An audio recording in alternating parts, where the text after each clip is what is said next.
Science वाले जो subjects है, केमिस्ट्री, फिजिक्स, मैथ्स है, इसको रटा नहीं जा सकता। आपको उसका कंसेप्ट समझना ही पड़ेगा।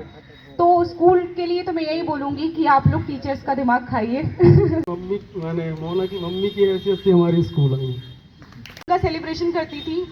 10-15 मिनट के सेलिब्रेशन के बाद वापस से मैं अपने डेस्क पे आती थी और एक नया कोट लिखती थी और मैं फिर से पढ़ने लग जाती थी कि मेरा भी एक ना एक दिन वो दौर आएगा जब मैं भी मुझे भी लोग मालाएं पहनाएंगे और मेरा भी सम्मान करेंगे। तो मैं एक कोट लिख कर रखती थी हमेशा अपने डेस्क पे। मैं आप लोगों से शेयर करना चाहूँगी। क्या हार में, क्या जीत में, किंचित नहीं भयभीत में, कर्तव्य पथ पर जो मिला यह भी सही वह भी सही। तो इस पंक्ति के द्वारा मैंने हमेशा खुद को प्रेरित किया है और मैं सभी छात्राओं को ये कहना चाहती हूँ अपनी तरफ से कि बहुत प्राप्त होता है। मैंने करके देखा है और मैं आज आप लोगों के समक्ष हूँ। तो मेहनत करना है हमको, और कोई भी आप जो भी लक्ष्य बनाना चाहें, मैं ये नहीं कहना चाहती कि आप प्रशासनिक सेवा में ही जाएं या किसी विशेष उसमें जाएं, परंतु जिस भी क्षेत्र में जाएं, प्रशासनिक सेवा हो या आर्ट का क्षेत्र हो या स्पोर्ट्स का क्षेत्र हो या अन्य कोई गतिविधि हो, मन लगाकर करें।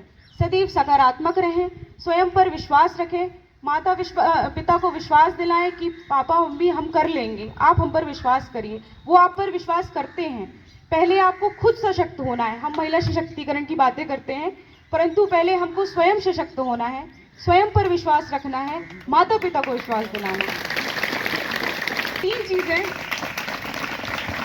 जो मैंने, अनुशासन आपको स्कूल से सिखाया जाएगा। आपको कभी, हम भी थे उस समय तो नहीं समझ पाते थे, समटाइम्स हम भी नाराज हो जाते थे शिक्षकों से कि सर ने हमें बेवजह डांट दिया या उसकी गलती थी या मेरी गलती थी। होता है, ये नॉर्मल चीज़ है। बट ये कहना चाहूँगी कि शिक्षकों के बताए गए मार्गदर्शन का आप लोग प्रयोग करते हुए आगे बढ़ने का प्रयास करें।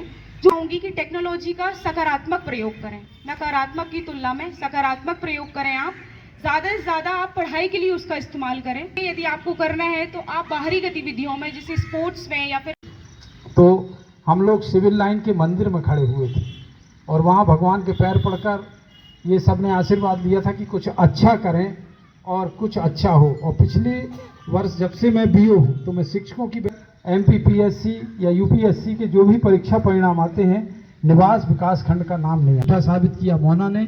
और निश्चित तौर पर कन्या स्कूल का स्टाफ और ईश्वर से कामना कि मोना IAS बने और हमारे इन ख्वाबों को पर लगाए। धन्यवाद उन माता पिताओं को जिन्होंने निश्चित तौर पर, मिश्रा सर जब भी, अब चूंकि मेरा तो उनसे बहुत घनिष्ठ जुड़ाव है, जब भी वो निवास आते थे तो सिलेबस के मुझे नहीं होता है, आपके व्यक्तित्व में भी बहुत बड़ा परिवर्तन लाता है। क्योंकि जब आप पढ़ते हैं, स्पेशली एक सब्जेक्ट है उसमें एथिक्स, नैतिकता, तो आप जब था भिक्षा में इनके फादर भी थे और मैं भी हायर सेकेंडरी भिक्षा में था, लेकिन बाद में 1-2 बार मुलाकात हुई। मेरे स्कूल में भी एक बार आगमन हुआ था। पढ़ने के लिए इंदौर गई थी तो फर्स्ट समय इनके मामा छोड़ के आए थे। बोले बेटा तुम यहाँ रहना, घर से आपको रूम दिला के आए थे बेटी को, और बोले बेटा खैर, और देख लेते कि अब इस समय से का पढ़ाई का कई बार पढ़ते हुए मैंने मम्मी बात की, आप चिंता मत कर, मेहनत करिए, खुद पर विश्वास रखिए, सकारात्मक रहिए, माता पिता को विश्वास दिलाइए और उनका विश्वास जीतिए। सफलता खुद आपके पास चल कर आएगी। अगला लक्ष्य आपका क्या है? अभी जैसे मेरा 2025 वाला मेंस है, तो मेंस देकर मैं इस पर डिप्टी कलेक्टर पद के लिए मेरा प्रयास रहेगा। इसके पश्चात मैं UPSC की तैयारी करूँगी, जिसके तहत मैं IAS पद के लिए प्रयास करूँगी। और उसके बाद मैं चाहती हूँ कि मैं व्यक्तिगत जीवन में आगे बढ़ूँ और अपने माता पिता को हमेशा खुश रखूँ।